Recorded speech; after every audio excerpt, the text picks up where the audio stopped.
Kinumpirma po ni Mayor Magalong ang investigador at ano tawag ito? Senior advisor ng Independent Commission for Infrastructure Fact-Finding Committee. Etong mga pagsusurrender ng mga mamahali sasakyan mula mismo kay Engineer Hernandez. Ano, 'di ba? Naunang sinurrender nito ay JMC, tapos yung Ferrari, tapos Lamborghini. Ayan o, para makonfirm lang ho, willing nang makipag-ugnayan at ibalik ang mga posibleng illegal na pagkabili. Dali ha.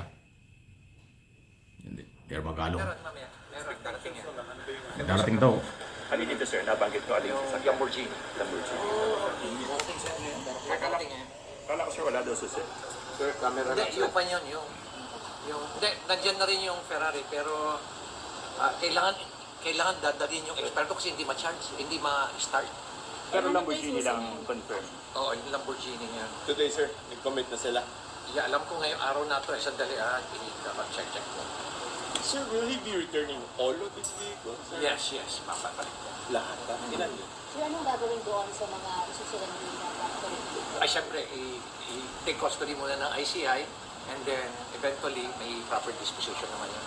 Pero namang proper disposition yun. Pwedeng ibenta para makapera at maibalik sa bayan. Solid. Meron yung binanggit niya. So ayan o.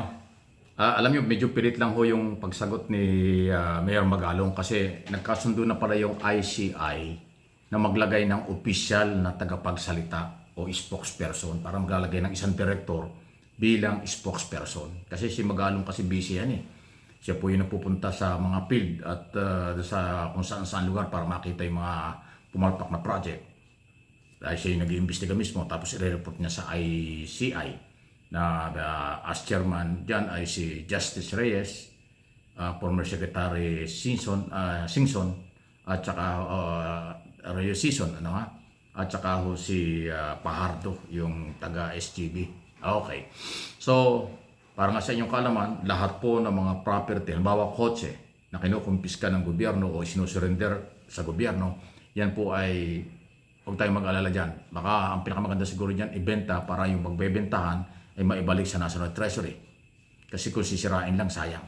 Pero maganda ito dahil itong si Engineer Hernandez ay nagbabalik na, dahan-dahan kanyang ibinabalik na ang kanyang mga sakyan at pati yung kanyang 36 na mga account ay nahold na rin ng Central Bank at ng Anti-Money Laundering Council.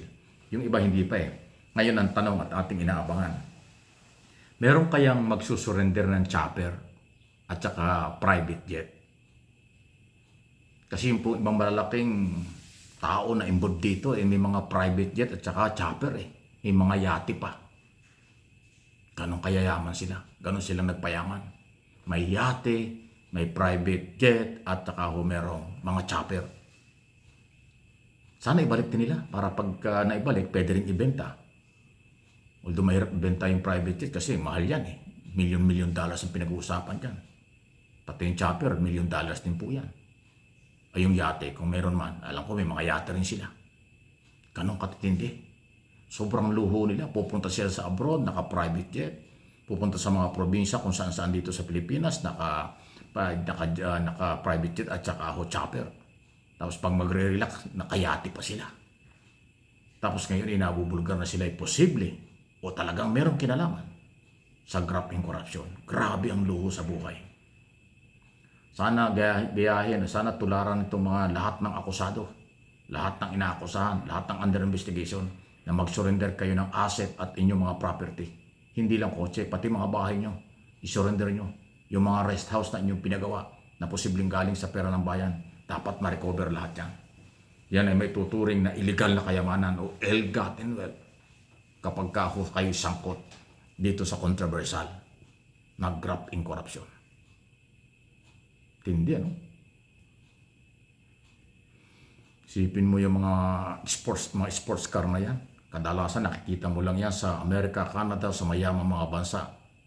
Dahil maganda ang kalyeron at saka talagang parang barya lang sa kanila yun. Pero dito pala eh. May mga nakakabili ng ganyan, mga government official. Ay ang sweldo, lalo na si Engineer Hernandez, ang sweldo pala noon ay 56,000 lang eh. Assistant engineer, 56,000 ang sweldo. Pero meron GMC, Ferrari, Lamborghini at 36 bank account. Wow! Yung 56,000 pesos sweldo, kulang pa sa kanya yun eh. Paano siya, saan galing yung mga binili na ng luhong ito? Assistant engineer pa lang yan. Di lalo na yung kanyang boss, na si Alcantara. Na ang mga relo at saka mga mahaling sasakyan na hindi biro. Diba? May Land Cruiser, may GMC rin, kung ano pa. Grabe sila. At yung mga boss nila, ay yung mga senador at congressman. Ano kaya ang mga property? Yung congressman, may private jet, mayroong chopper, baka may yati pa nga. Wow. At yung kanilang mga bahay naman naglalaki, mga mansyon na bahay. Ang congressman, 300,000 lang ang sweldo eh. Ang senador, parehas lang naman ang sweldo ng senador at congressman kung di ako nagkakamali. Saan sila kukuha ng ganyang property kung ang sweldo nila napakaliit? Tapos pag nagsalita yung mga galit, nagmamalinis, wala daw silang kinalaman. Wow. Pero nagdi-deliver at nagsasabi kung magdala sila ng pera daan-daang milyon, kung kani-kanino. Gumagamit pa ng mga security, or staff, or boy na taga-receive para hindi sumabit. Alam mo, nagdi-deliver ng pera, hindi yan magdadala sa isang tao kung walang go signal yung yung tunay na may-ari ng pera. Yung pagdadala ng pera. Halimbawa, senador. Yung senador, hindi na matatanggap ng pera yan ng kaliwaan eh. Mayroong tao yung uutusan, driver o security guard o staff niya, o kuhanin mo yun. Diba? Kahit yung congressman, karoon din. Maliban lang yung sinasabing kay Saldico na pinadideliver ang pera doon sa parking lot ng hotel sa The Port. At pinadideliver pa yung pera na hindi kasya sa hotel, tinatala sa bahay. Wow! Ganong kagarapal. Ibalik na ninyo. Hindi kayo patutulugin ng konsensya. Dahil ang mga Pilipinong namatay dahil sa baha.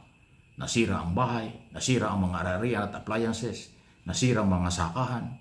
Hindi kumita ang mga farmers dahil kayo ang may kasalanan. Hindi kayo patutulugin ng kalikasan. Hindi kayo patutulugin ng konsensya ninyo. Sobra na, tama na. Ibalik na ninyo, umamin kayo at parusahan kayo. Pasalamat pa kayo dahil walang death penalty. Habang buhay lang ng pagkakabilanggo ang plunder at saka graft and corruption. Kulang yung buhay nyo kapalit ng inyong bilyon o trilyon na ninakaw sa pera ng bayan. Mga taga-gobyerno, mga kontraktor at mga politiko. Magsama-sama kayo kung saan kayo dapat pagsamahin. Grabe ang inyong ginawa. Karumal-dumal sa lahat ng mga Pilipino. Kasuklam-suklam ang inyong mga pagpapasarap sa buhay.